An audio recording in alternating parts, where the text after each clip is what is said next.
motorcycle industry will never tell you. This is going to help you if you want to buy or sell a motorcycle, and also to decide when to buy and who from. My opinion, looking into the industry from the outside as a buyer, and also based on my experience in business. Hi, my name's Eamon and welcome to the channel. If you like the video and channel, subscribing's free, but the supporter gear costs money. But gee whiz, it's worth it. Check out the website, grab a cap, sticker, t-shirt or beanie. Now, number one is you don't need to upgrade and buy the newest bike. If you buy a new bike, you're not going to be a better rider. It's highly unlikely you're going to have more fun, unless you're going from something that's a pain in the butt to something that's great. Manufacturers want you to think that buying this year's model is awesome. It's going to make you a better person, get you more chicks, become Superman, or whatever. It's not true. Just in case you're wondering about being Superman, it really isn't true. So you probably don't need to buy something if you already have a bike. Of course, the newer bikes are awesome, but so are the old ones. You really want to upgrade, or are you just bored? I've done it a million times myself, a complete waste of money. Gee, I'm bored today, I'll buy a new bike. Nothing wrong with the old one. Now, if you're bored and you want to spend money, then think about engine upgrades, new paint, or just go for a ride somewhere different. Now, I see people do this all the time. They upgrade an already awesome bike to something very similar. Sometimes they do this under finance, which is even worse, just to get a slightly better stereo and the latest color or a slightly bigger engine. Well, it's your money, and of course, some people have money falling from the trees that they've grown in the backyard. So they can upgrade every 20 minutes or so, but that's the minority of people. It's a costly exercise, and the point is you'll be fine on your bike, even if it's 10, 20 or 30 years old. The best deal might be to buy second-hand. Buying second-hand can be from the dealer or from a private seller. Obviously, this is cheaper because the bike's used and there are taxes and fees that you don't have to pay. As a bonus, there's usually a whole range of things already done to the bike that you now don't have to do. When I bought my current Street Glide, which was nearly new, it already had Reinhardt slip-ons and a tuner. The tuner I binned straight away for a much more aggressive one. The slip-ons, I've had the same before on another Street Glide. I love the sound, so that saved me a fair bit of money. And of course, I saved squillions of dollars from the cost of a new bike just by accepting a bike with a couple of thousand kilometers on the clock.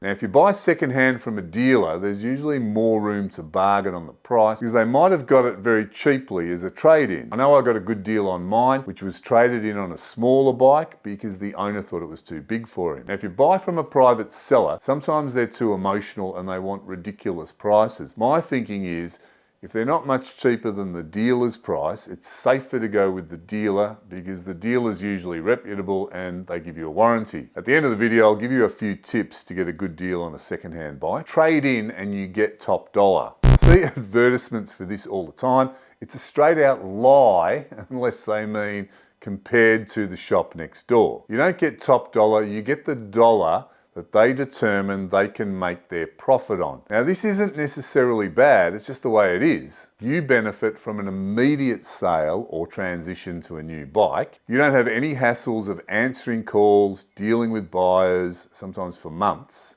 but not everybody's got spare time. The dealer benefits from having the ability to sell you a new bike, and they can mark up and profit on your old bike. Now remember, they've got to clean it, service it, make it roadworthy, repair anything that's required, and then they've got to give a warranty on it. And then it sits on the showroom floor till it sells. They've actually got to sell it. There's a cost to all this that people often overlook. Now, I often hear people complain that the dealer marked up their bike X number of dollars. That's way too much, and they sold the bike before I even left the store with my new bike. That's not fair, blah, blah, blah. Stop! First of all, for every bike that sells straight away, there's going to be another one that doesn't and just sits there. And you probably don't have any idea what it costs for the store to survive. So you can't say that they're making too much or too little profit because you probably don't know. Personally, I think that we should all want all dealers to survive. Otherwise, the whole Harley universe will crumble. And to survive, they've got to make a profit. You can still get an okay deal, all things considered. You just need to remember that with a trade-in, there are two figures that can move up and down. Price of a new bike and your old bike. The maths is more complicated. Don't fall for I've got a great trade-in price when you're paying full price on your new bike. Perhaps you can get a discount and a good trade-in price. Good is subjective, isn't it? Now, discounts. Best way to get a discount is ask for it. Sometimes if you ask 4 times, you get 4 discounts from the original price.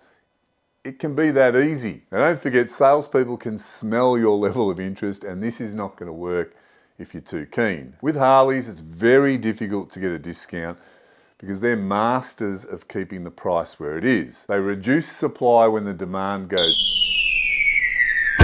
so there's always a shortage of new bikes. On the second-hand market, discounts can be easily had because there are plenty of bikes available, so maybe consider that. How to do it, I'll address in another video, so make sure you're subscribed and hit the notification bell. Now, bikes are a luxury item, and many are purchased on a dream or on emotion, like a midlife crisis. And that's really common for brands like Harley Davidson. When you're emotional, you won't think clearly, and all the points I just mentioned are going to be a haze of confusion. Think about your inability to think straight when you're angry. Same thing happens when you're excited. You're looking at a brand new toy at the dealership, you just want it, and you want it now. You'll probably take any offer and any finance just to get it done. If you pre-plan, and this is the best way to approach a purchase. Know what you want and know the price you can get it for. Know what color you're going to buy, what accessories you want, and more importantly, understand and know what you don't want and why. It's always a good idea to know where else you can go for everything. I bought my current bike 1,800 kilometers from home, and even with transport costs, it was cheaper than local. Now, that's nothing against the local dealers. It was just a good deal because I looked around and I asked questions.